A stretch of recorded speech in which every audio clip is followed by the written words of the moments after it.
Oh, how fantastic! I thought that video games were supposed to be fun. Well, even though I love a large amount of the games I've played, there are several times where I just stop having fun. A Killjoy can hit real hard, and it comes in many different shapes and sizes. Whether it's a tedious level, an annoying boss, or a bad game mechanic, it will suck up all the fun you're having and leave a poor taste in your mouth. I structured the list around all the qualifications I listed earlier. This could seem like a random mishmash of our least favorite bosses and levels list, but I've tried to avoid that. I've included entries that more than likely wouldn't be a part of either of those lists or wouldn't qualify. And of course, since this is about Killjoys, I've specifically sought out segments in games that immediately took away all the enjoyment I was having. Well, anyway, it's time for me to have fun the only way I can have fun with these Killjoys, by complaining about them.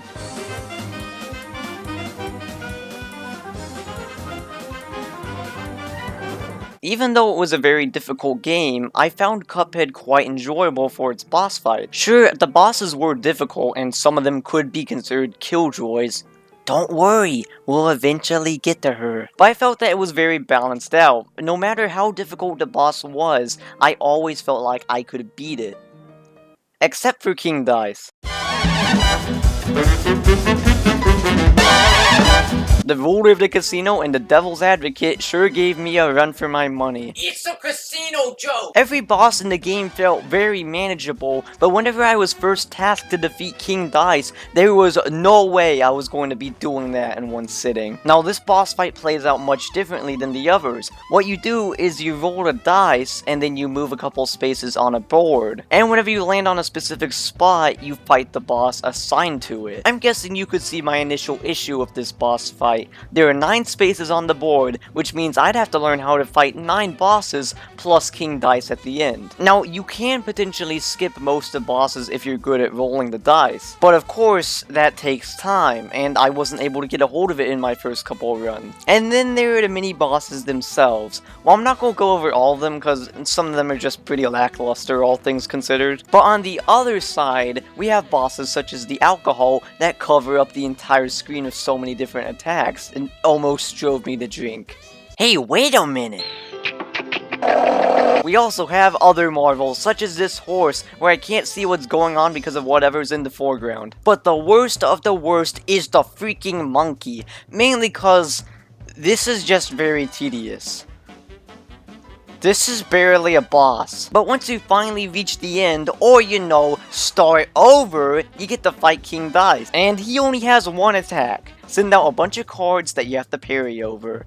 That's it. And let me tell you, parrying in Cuphead is very finicky, so of course, this would give me a lot of trouble. Now thankfully, due to his lacking moveset that would make an unknown blush, this is the only attack you have to learn how to deal with. However, if you screw up, you have to go through his twisted little game all over again. Now he's only number 10 because he's not even my least favorite boss in the game, nor did I even dislike him while I was fighting him. That being said, he's a bit of a difficulty spike that I never thought I'd get through. But don't worry, no need to fear. Even if you made it through this fight just fine, there is an achievement for not getting hit. Nice.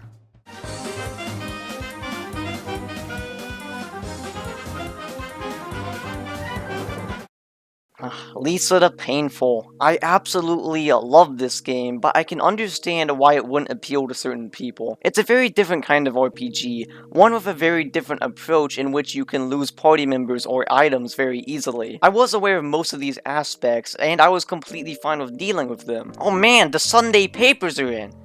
If you want your guy back, come in. Oh no!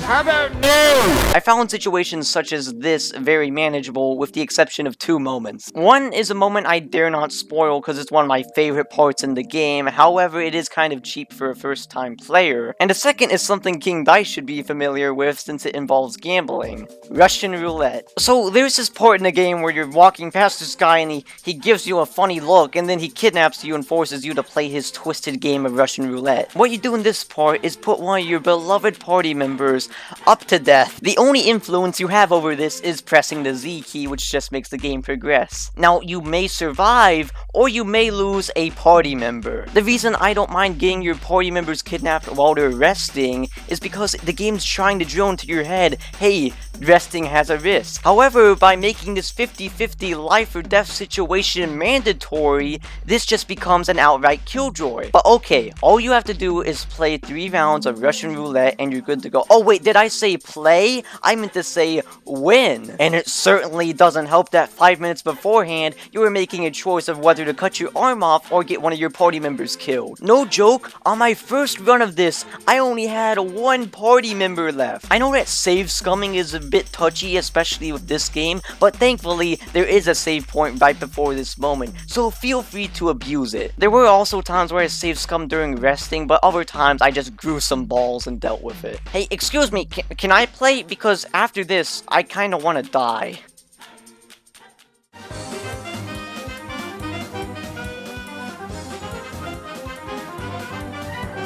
Hello everybody, it's your Luggo with another episode of Controversial Opinion. On today's episode, Star Fox Zero's controls really aren't that bad, but it's motion controls, so it's automatically bad. It's definitely not my fault for being too lazy to learn a new control scheme. No, it's just poorly designed. Hey Peter, cut that out. Since when could you mimic voices? Okay, in all seriousness, every time I bring up this game, I have to point out how people just don't want to learn a new control scheme or whatever. I never understood the criticism for this game. Personally, I liked the new control scheme because it made combat much more satisfying. I always liked the normal combat in the older games, sure, so of course that would translate over to this game.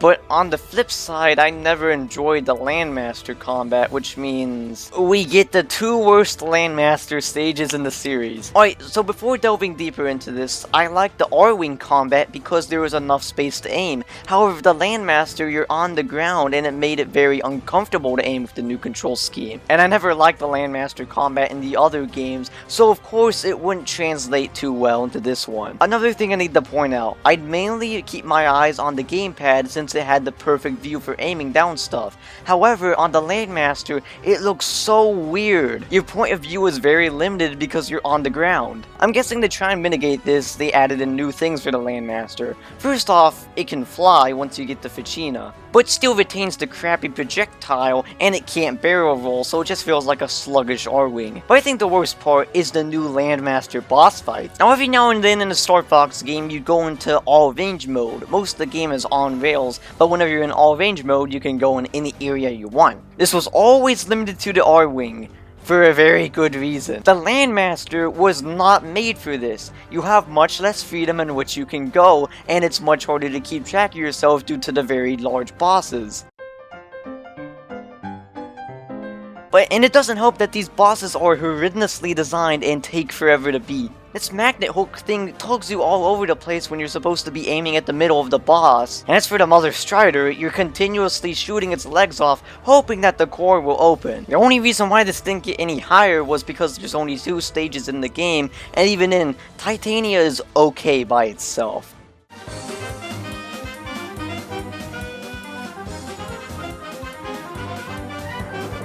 Team Fortress 2 has gotta be one of the most stupid fun games I've ever played in my entire life. It's a game I almost never get mad at, even if I die. With that out of the way, that doesn't necessarily mean that I never get frustrated with the game. There's plenty of things to get mad at, such as snipers and spies, but what I'm talking about today involves the Engineer. Now don't get me wrong, because the Engineer is one of my favorite classes in the game. He can build all sorts of buildings, such as teleporters and dispensers, but most importantly, the sentry guns. These greatly aid your team, but you gotta make sure to protect your building. Otherwise, it'll get destroyed and you'll have to start all over again. I don't think there's anything that hurts quite as much in this game as having a soldier blow up your level 3 sentry, or have a spy sneak up behind you, backstab you, and then sap away all the health of your buildings. Of course, with how powerful a sentry is, there has to be several ways to take it out, whether it's an uber charge or a grenade launcher. But whenever I die and I watch my sentry get destroyed right after me, it feels defeating. It makes me not want to play as Engineer anymore. And then there's the topic of spies!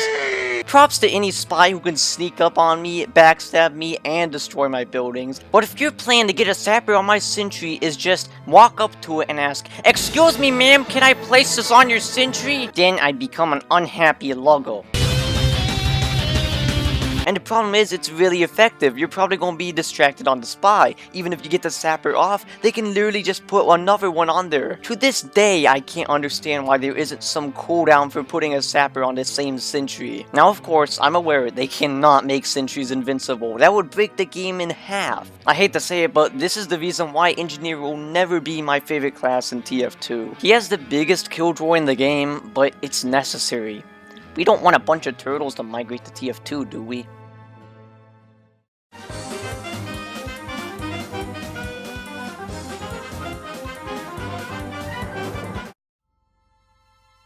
On that day, I was just hanging out in the mall with my buddy Boyos when I asked a very complex question. Where's the burger place? But little did I know what was going to happen just a few seconds later. You know, this place is kinda dumb. I'm gonna take my leave.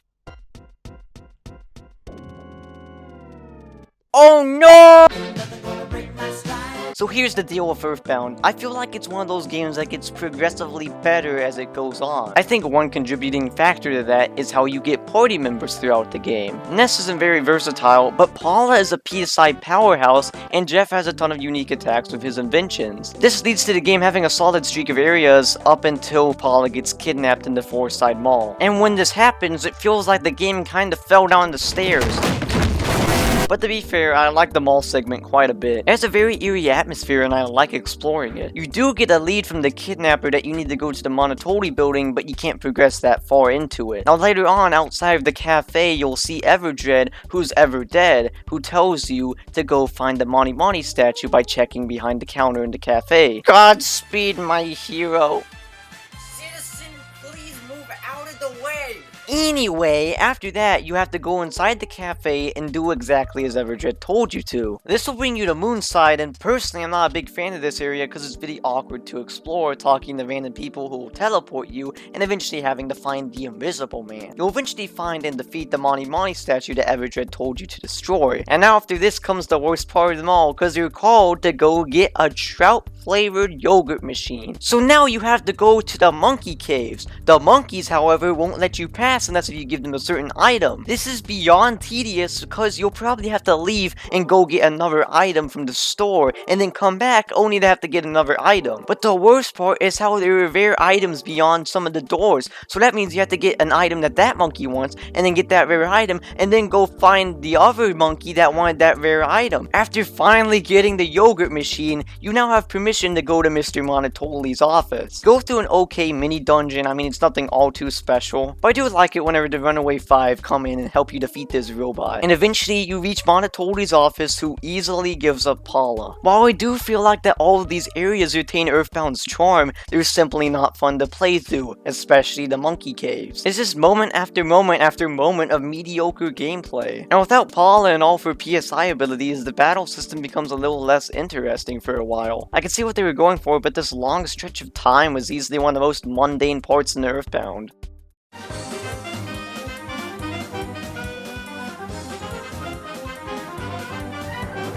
Codenames Steam was a game with a lot of missed potential. It started out really strong before eventually losing its footing. As I progressed throughout the game, it's like it got worse and worse. I could talk about any of these levels, however I'm going to choose the starting point of bad design. And the one to start the downfall was liberating Boston. The first segment of the mission isn't half bad, however you do have enemies coming at you from all sorts of different angles. They also decide to introduce a new kind of enemy, the Rippers, that are blind but will charge at you. These things aren't too annoying, in fact it's kind of funny watching them bump into each other, but they decide to let them respawn at the very tail end of this segment. And because of how many there are, it's kind of dangerous to maneuver around them, especially if you don't have enough steam left. But don't take too many turns, otherwise the enemies with grenade launchers can catch up and kill you. Then there's the second segment, easily the worst part of this whole mission. In this part you can only bring 3 characters in, because you're forced to use the new one that joins you, Queequeg. I'm not saying he's bad or anything, he's got a grenade launcher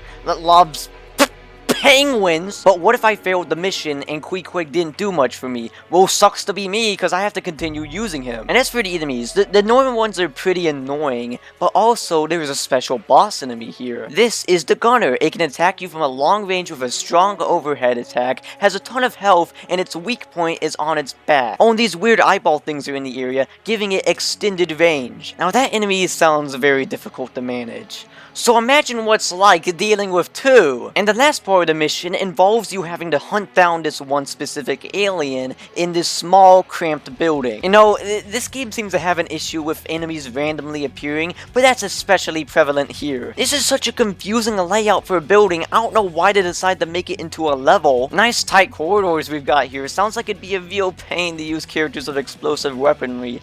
You know, like Queequeg. Good luck finding that one specific alien though. I don't know if it can move around, but I found it in this tight basement with a bunch of enemies. You know, the game was being really fun up until it dropped this hard, tedious, and long mission on you. And the worst part of it all was that the game never got any better after this.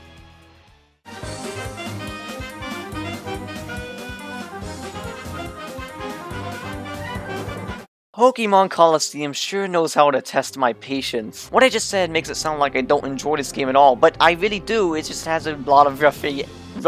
But I do, it just has a lot of rocky areas. A good chunk of the game can be quite difficult, whether it's due to the poor enemy balancing, or the shadow Pokemon that you're given not being that great. Fast forward to the final boss, Nascore, and you can tell it's not going to be a very fun ride. Well, actually, Nascore's got a pretty good team, and it's not overly difficult. One last shadow Pokemon snagged later, and the game's finished. That was actually a pretty solid finale. No, actually, Mayor Wario was evil. What?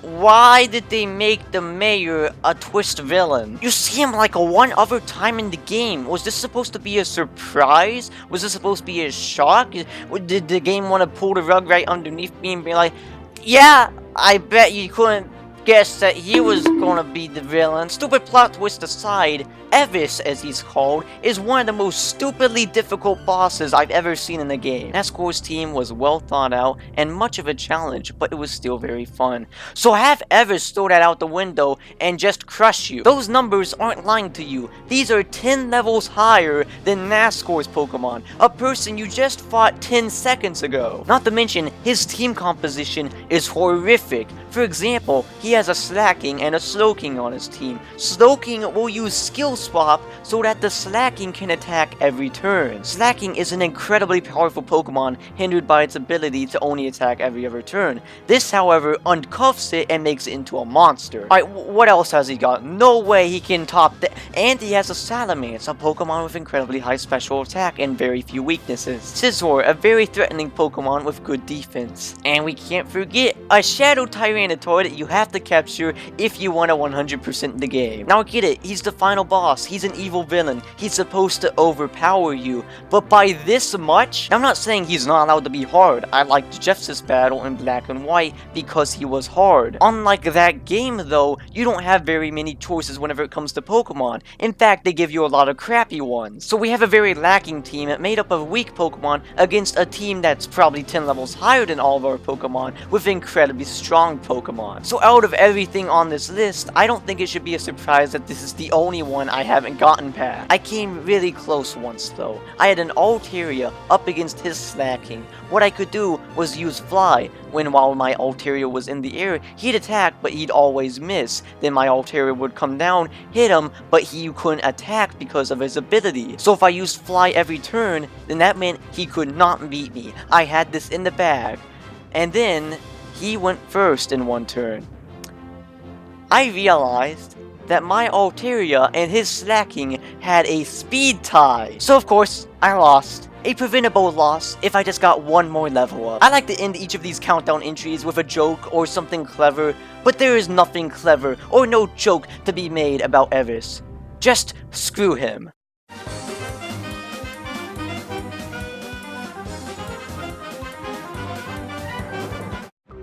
I'd like to think that Codenames Steam entry earlier made it clear that I don't like levels with awkward design, as well as the Pokemon Coliseum entries showing that I don't like annoyingly powerful enemies. So what's worse than both of these things individually ticking me off? Well, how about both of them at the same time? Citizens of Earth was one of those few games where I actually enjoyed my second playthrough more than my first. I seem to oftenly praise this game on my channel, but it may come as a shock that I originally thought this game was pretty mediocre. And even nowadays, I can still see my mindset there. The level design in some areas is awful, and the worst level is near the end of the game, the Wellspring Desert. This is honestly one of the worst levels I've ever played in a video game, so let's start with the lesser of the two issues. The level is incredibly long, awkwardly designed, and hard to get around. I wish I could elaborate on that further, but I don't know how to explain it. You know, maybe I dislike the design because of how it works in tandem with the enemies. I don't know what they were thinking whenever they made the enemies. Okay, so let's start out with the Catechisses. They're just really strong and that's it. Sure, they're tough, but they're more than manageable compared to the Maraca Cobras. The Maraca Cobras don't seem much worse than the Catechisses at first, until you get hit by one, where it will constrict that character and make them unable to attack. Paired with the already powerful enemies, this is downright cruel. And it doesn't help that there's already swarms of enemies everywhere. You're probably going to get into very large fights, which means you're going to be heavily outnumbered, making the Maraca Cobras much more dangerous than they already are. And the last set of enemies are the Vultures, which I personally don't find that annoying. More than likely, I'm saying that because they're much more uncommon compared to the other two enemies. Regardless of that, they hit like trucks and they can heal off of your dead party members. So the overpowered enemies, on top of the awkward level design, make this place an absolute nightmare to go through. And on top of all of that, you still got 2 more levels to go after this abomination. I can't think of any way to get through this level properly without abusing the game's poor balancing to omega cheese all the enemies. Oh noes! Mr. President, get down!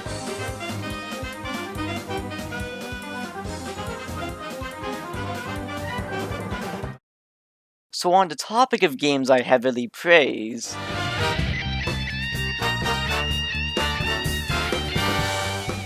so if I somehow have not made it abundantly clear that I absolutely love the Sam & Max series, then, well, I mean, I don't know what to do. Man, this series revitalized my love for the point-and-click adventure genre, only for Grim Fandango to squander it. However, Sam & Max certainly isn't perfect. The biggest issue of point-and-click adventure games is that if one is done bad, it can be absolutely terrible. But thankfully, 90% of the time, the episodes are very enjoyable. Even the puzzles I can't solve, I just blame that on me being stupid, not the game being outrageous. Even then, the weaker episodes have their own charm to them, and they're definitely worthwhile, and they don't make me tired or upset. Except for one. I remember saying at the beginning of Top 6 Sam & Max episodes that Season 2 was my least favorite, and there's a good reason for that. Because it had my personal least favorite episode in the series, Ice Station Santa. So in this episode, Sam and Max find out that Santa's gone completely ballistic and he's got a gun. With Santa crazy, Christmas may be doomed. So it's up to the freelance police to do something about this. And to be honest, the beginning of this episode isn't half bad. The first puzzle, while simple, felt like a refresher just to get you back into the series. After all, this is a sequel. It's brought to the duo's attention that Santa may be possessed by a demon, so you have to collect enough items to perform a ritual. Getting the horse from Bosco was a pretty obvious and lackluster puzzle. On the other hand, there's a quiz going on in Stinky's Diner, which is my favorite puzzle in the episode. Now, even if you pick the right answer, Stinky will never admit that you're right. You'll only get it if all the answers on the question are marked off. You're supposed to memorize the habits of everyone else in the restaurant and then pick the correct answer. Once you get all the horses together, you have to sing the friendly demon song as part of the ritual. And the hints to the lyrics are hidden throughout the room, so this is also a pretty solid puzzle in my opinion. But Luggo, I thought that you said that this episode was bad! Yeah, back off, we just got to that point. As it turns out, popular anime villain, the shambling corporate presence, was actually possessing an elf and Santa was just defending himself. In this situation, you're going to need help from the ghosts of Christmas past, present, and future. However, it was around the part where we got to the song portion that I started getting tired of the episode. I wasn't too impressed with how the new main street looked, and I was hoping that most of the episode would just take place at the North Pole. And whenever I found out I was only halfway done, I was getting really exhausted. Even before this, I questioned if I even liked the episode to begin with. I shouldn't feel exhausted at this point. I spent roughly the same amount of time on Abe Lincoln Must Die, and I was having a blast with that episode. There's a lot of lackluster stuff in the first half that I don't feel like is worth mentioning, so maybe that has something to do with me getting tired. As for the last set of puzzles themselves, I wasn't too impressed by them. For Christmas Future, you have to get coal for a sleigh, and I can blame this on me being unobservant. I don't know why they put an important object in a room that you visit maybe once or twice, but whatever. Christmas Present just had me confused. You have to grab a bleached snowball from over here and then put it on this table. After doing this, the roach will act as a leader, bringing his family back together to fight against Bleach. Probably should have been a bit quicker on that if you know what I mean. But Christmas Past is inexcusable. You have to set this one-way maze in front of this hole and then get this. Turn on the TV so that you can get a hold of Jimmy Two Teeth's wife. So the episode didn't start out as anything too special, I got tired, and then it started throwing this crap at me. I guess the shootout with demon-possessed Santa was okay, the jokes are fine, of course there were those 2 good puzzles, but I looked up a guide near the end. Not because I needed it, but because I was getting tired. I wanted it to end. I don't know when was the last time I felt this exhausted playing a video game. I'm not even that mad. I'm just disappointed that this didn't live up to the fun I was having days prior with Season 1.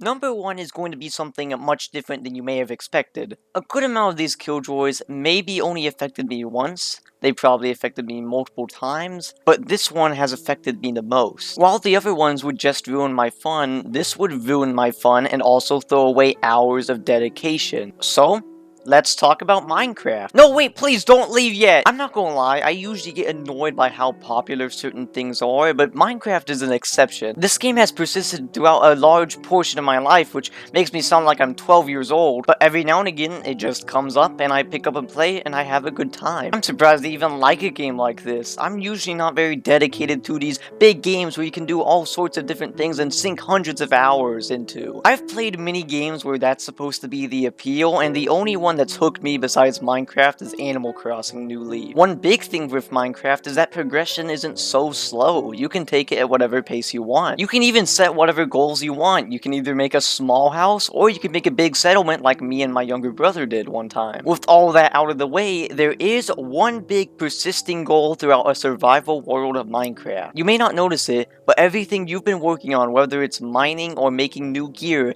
has been towards one common goal. Make your way to the end and defeat the Ender Dragon.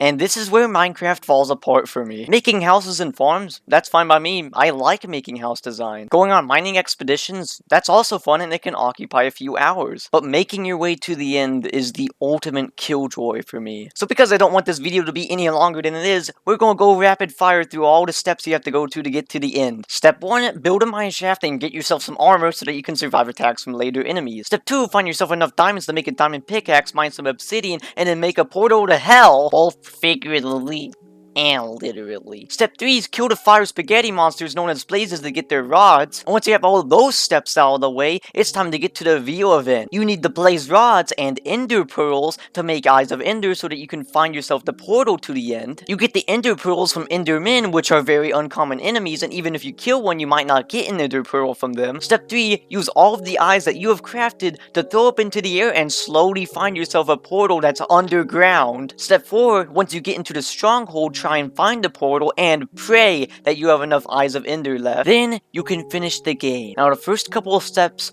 aren't too bad. It shouldn't take you too long to find diamonds and make a diamond pickaxe. But around the time I get everything I need from the nether, that's where I stop. I can't tolerate hunting for these guys, and like I said, even if I do find one, what's the chance that it'll actually drop the item that I need? I got extremely lucky and was able to enchant one of my weapons with an ability called looting, which increases the chances of them dropping items. But keep in mind, I still had to hope that they would even spawn. And the Ender Dragon has no part in this. I like that battle. In fact, you also get to explore the End City after the fight, and it's really fun to explore too. They break the monotony monotonous slog that is hunting for Endermen. For years, I had never completed a Minecraft world simply because of this last part. This led to every world I ever created boiling down to make a house, go mining, maybe go to the nether, and then stop after 8 hours. It wasn't until just a few months back that I finally sat down with my brother and we did it. Even hunting for the portal was a chore too, but I was so ecstatic whenever we finally found it.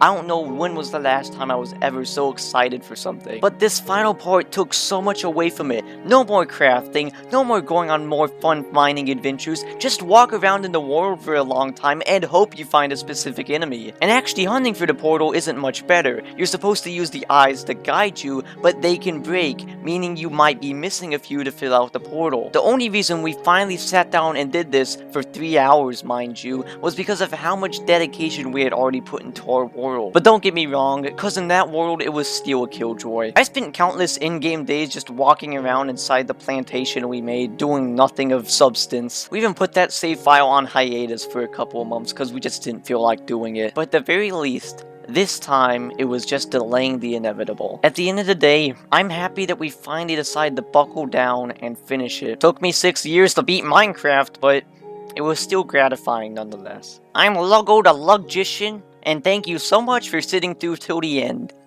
Get it?